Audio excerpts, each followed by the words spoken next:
এই যে মসজিদ, এই মসজিদের মধ্যে কি করা হয়? ইবাদত করা হয়, তাই না? নামাজ পড়া হয়, সব ইবাদত মোটামুটি আলহামদুলিল্লাহ মসজিদের মধ্যে হয় কম বেশি। তো এই মসজিদের সম্মান আছে না নাই? ইজ্জত আছে না নাই? আমার ভাইরা, মসজিদের সম্মান কেমন আগে বলেছিলাম, বুখারীর হাদিস।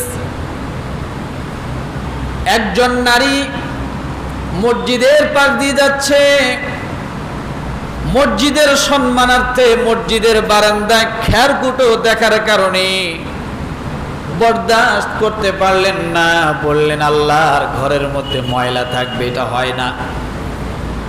মহিলা মসজিদের বারান্দাটা ঝাড়ু দিলেন, দিয়ে সোজা চলে গেলেন। রব্বুল আলামিন স্বপ্নে যোগে আল্লাহর নবীকে ডাক দিয়ে বলেন, ইয়া রাসূলুল্লাহ,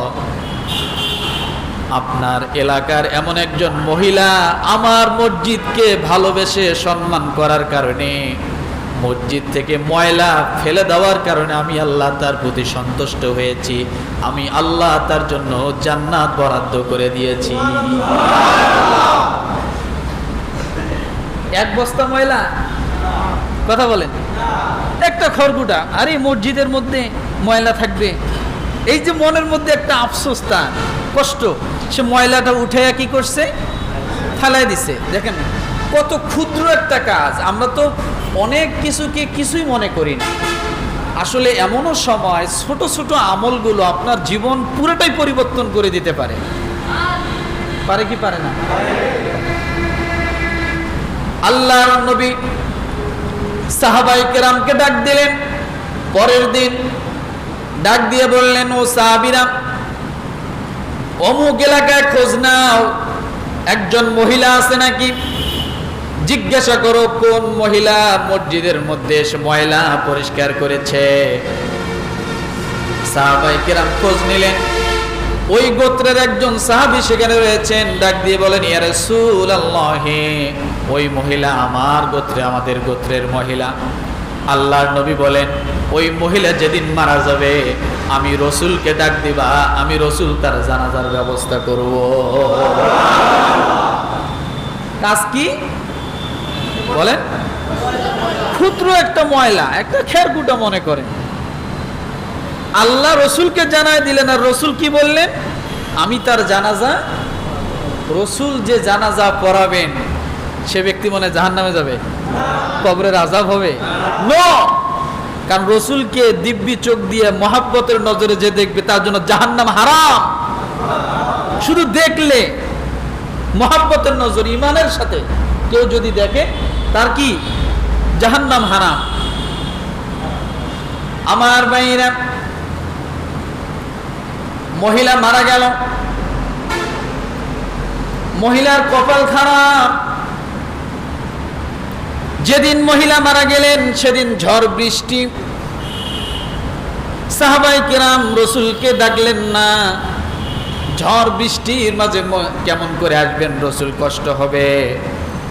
অথবা দুইটা বর্ণনা এসেছে, শত্রুর ভয় ছিল, রাতের বেলা রসুল কেমনে আসবে। আরেকটা মত হলো ঝড় বৃষ্টি ছিল, যার কারণে রসুলের কষ্ট হবে, ডাকেন নাই।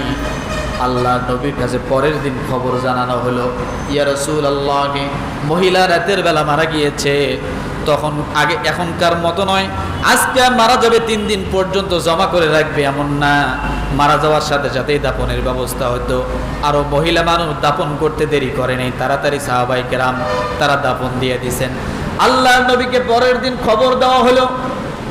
রাসূলুল্লাহ সাল্লাল্লাহু আলাইহি ওয়াসাল্লাম আফসোস করলেন, সাহাবায়ে কেরামকে বললেন, চলো তোমরা আমার সঙ্গে। আল্লাহর নবী সাহাবায়ে কেরামকে নিয়ে মহিলার কবর পর্যন্ত চলে গেলেন। যাওয়ার পরে মহিলার কবরকে সামনে রেখে রাসূল আবার জানাজা আদায় করে দিলেন। কি কথা, কি হাদিস! হ্যাঁ, আল্লাহর নবী যখন মহিলার কবর জানাজা পড়বেন, এমন সময় রাসূল পার মাটির দিকে পুরোটা রাখেন না, বৃদ্ধাঙ্গুলের মধ্যে ভর দিয়ে রাসূল দাঁড়িয়ে। সাহাবায়ে কেরাম আশ্চর্য হয়ে গেলেন, ইয়া রাসূলুল্লাহ, আপনি পুরা পা ফেলছেন না কেন? পায়ে কি কাটা বিঁধেছে, পাথর বিঁধেছে, আঘাত পেয়েছেন? নবীজি বলেন, পাথর বেঁধে নাই, কাটা বেঁধে নাই, ব্যথাও পাই নাই। আমি রাসূল এই জন্য বৃদ্ধ আঙ্গুলের মধ্যে ভর দিয়ে হাঁটছি।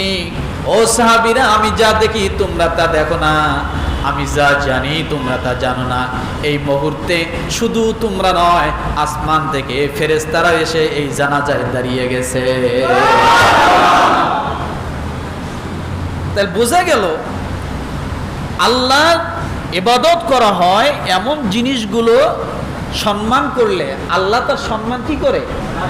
বাড়িয়ে দেয়। কথা ঠিক না?